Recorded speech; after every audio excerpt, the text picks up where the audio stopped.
Dear friends, ഇവിടെ ചില geometrical shape വച്ചിട്ടുണ്ട്. ഇത് ഒരു ഇക്വിലാറ്ററൽ ട്രയാങ്കിളാണ്.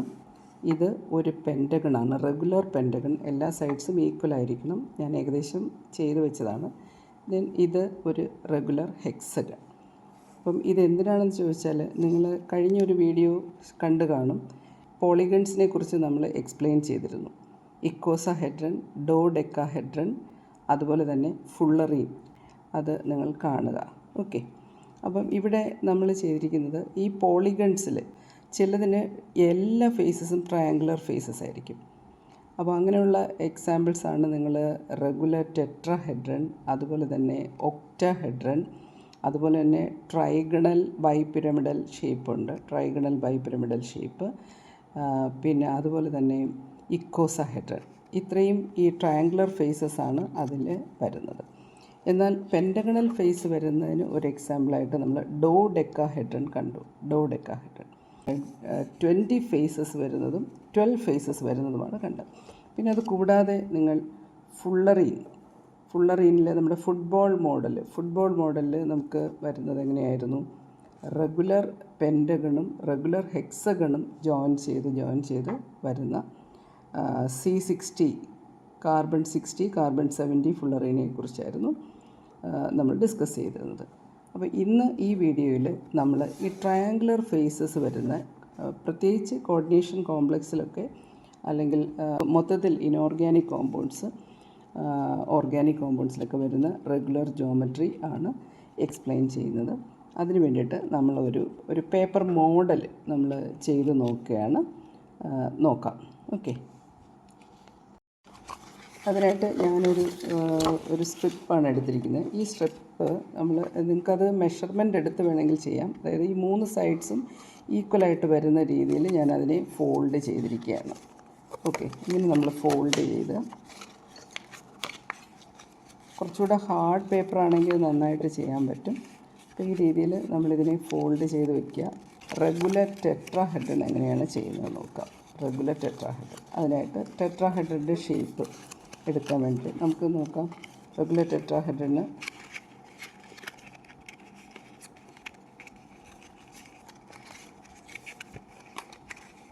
ഇതിനെ നിങ്ങൾക്ക് ഈ ട്രയാങ്കിൾ വെച്ച് ഫോൾഡ് ചെയ്ത് കഴിഞ്ഞാൽ നിങ്ങൾക്കൊരു റെഗുലർ ടെട്രാഹെഡ്രൺ കിട്ടും. ഇത് ഞാൻ ആ സ്ട്രിപ്പ് കംപ്ലീറ്റ് യൂട്ടിലൈസ് ചെയ്തിട്ടാണ് എടുത്തിരിക്കുന്നത്. So this will be a regular tetrahedron. ഇവിടെ എല്ലാം ജോയിൻ ചെയ്താൽ എന്താ കിട്ടുക? നമുക്ക് ഒരു ട്രയാങ്കുലർ ബേസ് കിട്ടും. അത് വെച്ച് കഴിഞ്ഞാൽ പിന്നെ ഇവിടേക്ക് 3 ട്രയാങ്കുലർ ഫേസസ്, 1 2 3.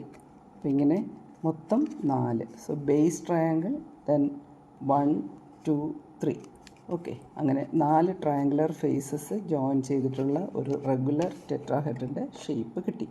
അപ്പോൾ നമ്മുടെ മീഥെയ്ൻ മോളിക്യൂളിൽ അല്ലെങ്കിൽ sp3 ഹൈബ്രിഡൈസ്ഡ് കാർബൺ എന്ന് പറയുന്നത്, that is situated at the centre of this regular tetrahedron. Carbon സെൻറ്ററിൽ ഇരുന്നിട്ട് അതിൻ്റെ sp3 ഹൈബ്രിഡ് ഓർബിറ്റൽസ് ഈ 4 കോർണറുകൾ, ഇതിന് 4 കോർണറാണുള്ളത്. 4 കോർണറും എങ്ങനെയാണ്?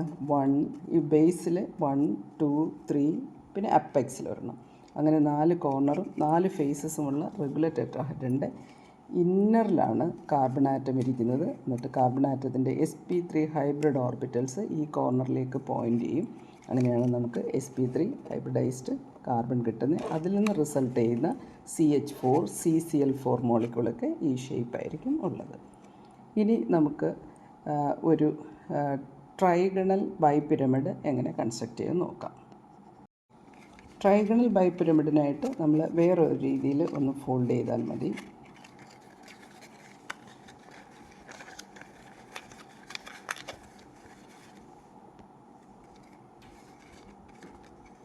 See, this is the shape of a trigonal bipyramidal. നിങ്ങൾക്ക് കാണാൻ പറ്റും. ഇവിടെ നമുക്കൊരു ട്രയാങ്കിളാണ് കാണുന്നത്. ഇങ്ങനെ നോക്കിയാൽ കാണാം, ഒരു ട്രയാങ്കിളാണ് കാണുന്നത്. അപ്പോൾ ട്രയാങ്കിളിൻ്റെ 3 സൈഡിലും അപ്പെക്സിലോട്ട് 3 ഫേസസ് വരുന്നു, അതുപോലെ വെർട്ടെക്സിലോട്ട് 3 ഫേസസ് വരുന്നു. അപ്പോൾ ഇവിടെ 1 2 3 കോർണേഴ്സ്, 4 5, അങ്ങനെ മൊത്തം 5 കോർണേഴ്സ്. ഫേസസ് ആണെങ്കിൽ ഇവിടെ 3 faces and again here 3 faces. So total 6 faces and 5 vertex ഷേപ്പിൽ നമുക്ക് നോക്കാമല്ലോ. ഇവിടെ എത്രയാണ്?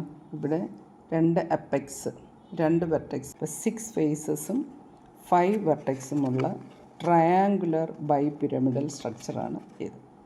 ഓക്കെ, ഇനി നമുക്ക് ഒരു ഒക്ടാഹെഡ്രനാണ് ചെയ്യേണ്ടത്. ഇത് ഞാനിങ്ങനെ ഫോൾഡ് ചെയ്തപ്പോൾ ഇതിനാവശ്യത്തിന് നീളമില്ലാത്തത് കൊണ്ട് നമുക്ക് ഇങ്ങനെ ഒരു ഷേപ്പാണ് വന്നത്. അതായത് ഇവിടെയും ഓപ്പണായിട്ട് വന്ന് ഇവിടെയും ഓപ്പണായിട്ട് വന്നു. അത് ഞാൻ വേറൊരു സ്ട്രിപ്പ് കൊണ്ട് അഡ്ജസ്റ്റ് ചെയ്യുകയാണ്. ഓക്കെ, ഇവിടെ മറ്റൊരു സ്ട്രിപ്പുണ്ട്.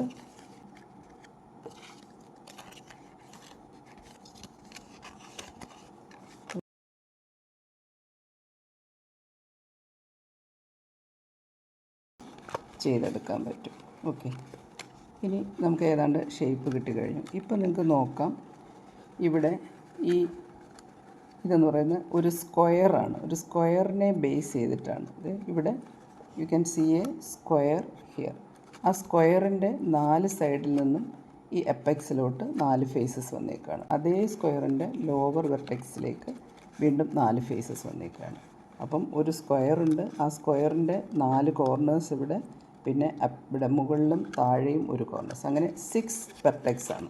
6 വെർട്ടിസസും അതുപോലെ തന്നെ ഫേസസ് എത്രയാണ്? ഇവിടെ 4 ഫേസ്, ഇവിടെ 4 ഫേസ്, അങ്ങനെ 8 ഫേസസും. അപ്പം 6 വെർട്ടിസസും 8 ഫേസസും. ഈ ഫേസസ് എല്ലാം ട്രയാങ്കുലർ ഫേസസ് ആണ് അല്ലേ? അപ്പോൾ ഇതാണ് റെഗുലർ ഒക്ടാഹെഡ്രൻ. അപ്പോൾ ഇതാണ് പ്രധാനമായിട്ടും നമുക്ക് വരുന്ന ജോമെട്രി. പിന്നെ ഉള്ളതെന്ന് പറയുന്നത് ഇതെല്ലാം ശരിക്കും ബൈപിരമിഡലാണ്. ഒരു ട്രയാങ്കുലർ ബേസിൽ നിന്ന് മുകളിലേക്കും താഴേക്കും വരുന്നുണ്ട്, അല്ലെങ്കിൽ ഒരു സ്ക്വയർ ബേസിൽ നിന്ന് മുകളിലേക്കും താഴേക്കും ട്രയാങ്കുലർ ഫേസസ് ജോയിൻ ചെയ്തിട്ടുള്ള പോളിഗൺസാണ് ഇവിടെ കണ്ടത്. ഡിയർ ഫ്രണ്ട്സ്, ഇപ്പം ഈ വീഡിയോയിലൂടെ നമ്മൾ എങ്ങനെയാണ് നമുക്ക് വേഗത്തിൽ ഒരു ജോമെട്രിക്കൽ ഷേപ്പുകൾ ഉണ്ടാക്കിയെടുക്കുക എന്നാണ് മനസ്സിലാക്കിയത്. റെഗുലർ ടെട്രാഹെഡ്രൺ, അതുപോലെ തന്നെ ട്രയാങ്കുലർ ബൈപിരമിഡൽ, അതുപോലെ തന്നെ ഒരു റെഗുലർ ഒക്ടാഹെഡ്രൺ എങ്ങനെ ചെയ്തെടുക്കാമെന്ന് നമ്മൾ മനസ്സിലാക്കി. അപ്പോൾ നിങ്ങൾ ഇങ്ങനെ ജോമെട്രി ഉണ്ടാക്കി ചെയ്ത് പഠിക്കേണ്ട ഈ മോളിക്കുലർ മോഡലിങ്ങിൻ്റെ ഒരു ഭാഗമാണ് ഇത്. ഈ രീതിയിൽ മനസ്സിലാക്കി പഠിച്ചാൽ നിങ്ങൾക്ക് ഇതിൻ്റെ മോളിക്കുലർ ഓർബിറ്റൽ തിയറി, അതുപോലെ തന്നെ ക്രിസ്റ്റൽ ഫീൽഡ് തിയറി, ഇതൊക്കെ മനസ്സിലാക്കാനായിട്ട് ഈ മോഡലിംഗ് സഹായിക്കും. അപ്പോൾ ചെയ്ത് നോക്കുമല്ലോ. ഓക്കെ.